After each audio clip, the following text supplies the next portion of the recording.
মোরসালিন এবং সেখান থেকে বাংলাদেশ সমতায় বাংলাদেশ বেঁচে থাকে।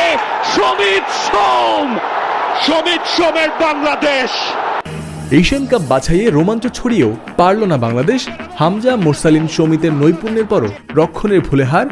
4-3 গোলে জিতল হংকং চায়না। শেষ মুহূর্তের গোলে ম্যাচ হারায় হতাশ দর্শকরা। নিজের কৌশলে ভুল নেই বললেন ক্যাবরেরা। কোচের চরম সমালোচনা সমর্থকদের। ক্যাবেরা যদি কোচ থাকে তাহলে আমরা ওর পুত্তলিকায় স্টেডিয়ামে পুরাবো। রোমাঞ্চকর ম্যাচের এক করুণ পরিণতি দেখল ঢাকা স্টেডিয়াম। শেষ মুহূর্তের গোলে কপাল পুড়ল বাংলাদেশের। রাফায়েল মার্কেজের হ্যাট্রিকে লাল সবুজকে 4-3 গোলে হারালো হংকং চায়না। তীরে এসে তরি ডোবানোর সেই পুরনো রোগ যেন পিছুই ছাড়ছে না বাংলাদেশ ফুটবলের। জাতীয় স্টেডিয়ামে 7 গোলের রোমাঞ্চ, শেষ 10 মিনিটের চরম নাটকীয়তা। তবে শেষ পর্যন্ত হতাশার সঙ্গী করেই স্টেডিয়াম ছেড়েছে স্বাগতিক সমর্থকরা। ঝিমিয়ে পড়া স্টেডিয়াম জেগে ওঠে যোগ করার সময়ে মোরসালিনের কর্নার থেকে সমিত সোমের দুর্দান্ত গোলে। তবে সেই আনন্দ স্থায়ী ছিল মাত্র মিনিট ব্রেকের জন্য। 101 মিনিটে ডিফেন্সের ভুল, বল ক্লিয়ার করতে ব্যর্থ সাদউদ্দিন। সেখান থেকেই হ্যাট্রিক করে লাল সবুজ সমর্থকদের চুপ করিয়ে দেন রাফায়েল মার্কেজ। অবশ্যই দিন জামাল, সমিত, ফাহিম, জুবাইরদের ছাড়াই একাদশ সাজান হ্যাভিয়ার ক্যাবরেরা। যদিও প্রথম গোলের জন্য অপেক্ষা কেবল 13 মিনিটের। হংকং চায়না কোচের কথার জবাব মাঠে দিলেন হামজা চৌধুরী। যে ফুটবলারকে বেঞ্চে বসিয়ে রাখতে চেয়েছিলেন হংকং কোচ, ফ্রি কিক থেকে তার গোলেই এগিয়ে যায় বাংলাদেশ। তবে প্রতিবারের মতোই শেষ দিকে এসে গোলমাল পাকানোর অভ্যাস থেকে বের হতে পারেনি লাল সবুজরা। প্রথমার্ধের যোগ করার সময়ে কর্নার পায় হংকং চায়না। ফাহিমের ভুল হেড সেখান থেকে দলকে সমতায় ফেরান এভারটন কামার্গো। দ্বিতীয়ার্ধে আবারও খেই হারায় লাল সবুজরা। আলোচনার জন্ম দিয়ে একাদশের জায়গা পাওয়া সোহেল রানার ভুল ব্যাক পাস, আর তাতেই বল জালে জড়াতে ভুল করেননি রাফায়েল মার্কেজ।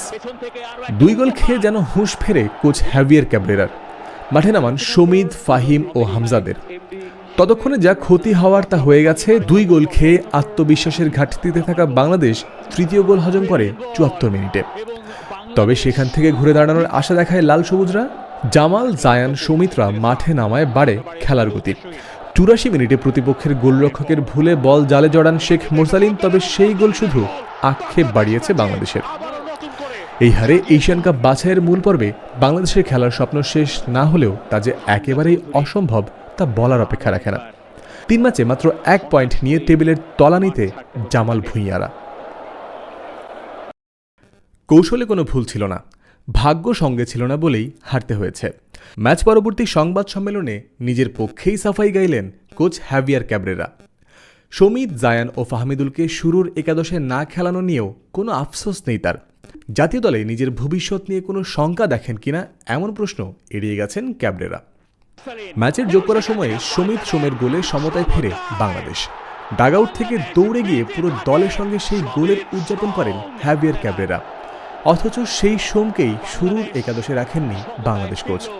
ম্যাচ পরবর্তী সংবাদ সম্মেলনে ঘুরে ফিরে এলো একই প্রশ্ন, কেন হ্যাভিয়ার ক্যাবরেরার শুরুর একাদশে নেই সমিত, জামাল, জায়ানরা, যারা মাঠে নামার পর থেকেই বদলে যায় পুরো ম্যাচের চিত্র। তবে কোচ দিলেন খোঁড়া যুক্তি। হংকং চায়নার বিপক্ষে দ্বিতীয় ম্যাচে ইনজুরি থেকে উঠে আসা সমিত সোমের কাছ থেকে সেরাটা পেতেই নাকি এই ম্যাচের শুরুর একাদশে রাখা হয়নি তাকে। যদিও এশিয়ান কাপ বাছাইয়ে টিকে থাকতে বাংলাদেশের জন্য এই ম্যাচটা ছিল এক প্রকার do or die match. Samit মাত্রই ইনজুরি থেকে উঠে এসেছে। সে এখন পর্যন্ত পুরো 90 মিনিটের ম্যাচ খেলেনি। আমার তার সঙ্গে কথা হয়েছে। হংকং চায়নার বিপক্ষে দ্বিতীয় ম্যাচেই তার কাছ থেকে সেরাটা পেতে এই ম্যাচে তাকে শুরুর একাদশে রাখিনি। আমার মনে হয় এই দলটাই আমাদের জন্য সেরা দল ছিল। জায়ান, ফাহমিদুলদের আমি রেখেছিলাম দ্বিতীয়ার্ধে মাঠে নামানোর জন্যই। তবে দিন শেষে ভাগ্য আমাদের সঙ্গে ছিল না। অবশ্য বাংলাদেশ কোচ এখনও বিশ্বাস করেন এশিয়ান কাপের মূল পর্বে খেলার সামর্থ্য রাখে তার দল। আর সেই আত্মবিশ্বাস নিয়েই হংকং চায়না যাবে বাংলাদেশ। এখনও এশিয়ান কাপ বাছাইয়ে আমাদের সম্ভাবনা শেষ হয়নি। আমি এখনও বলতে পারি আমরা মূল পর্বে জায়গা করে নিতে পারব। আমাদের পরের 2 ম্যাচে হংকং ও ভারতের বিপক্ষে জয় তুলে নিতে হবে। তবে জায়ান আহমেদকে কেন শুরুর একাদশে রাখা হয়নি তার কোনো সঠিক ব্যাখ্যা দেননি কোচ, যদিও এই ম্যাচের শুরু থেকে সেন্টার ব্যাক তপু বর্মনকে মিস করেছেন ক্যাবরেরা। ম্যাচ হেরে বাংলাদেশ দলে নিজের ভবিষ্যৎ নিয়েও শঙ্কিত নন স্প্যানিশ কোচ। মাঠের খেলায় হারলেও আরও একবার ভক্তদের হৃদয় জিতলেন হামজা চৌধুরী। লিটন সৌম্য থেকে শুরু করে ঋতুপর্ণা সুমাইয়া ম্যাচ শেষে হামজাকে স্যালুট দিতে ভুললেন না কেউই। তবে দিন শেষে ক্রিকেট কিংবা ফুটবল, শেষ মুহূর্তের নাটকীয়তায় পরাজয়ের গ্লানি সঙ্গে করেই কেন ঘরে ফেরে লাল সবুজের বাংলাদেশ। জুন থেকে অক্টোবর, সাদা জার্সি থেকে লাল। সিঙ্গাপুর ম্যাচের শেষ মুহূর্তের আক্ষেপ এবার হাজার গুণ হয়ে ফিরে এলো হংকং চায়না ম্যাচে। শুরুতেই জাদুকরী এক ফ্রি কিকে বাংলাদেশের সমর্থকদের উল্লাসে মাতিয়েও শেষটা হলো কান্নায়।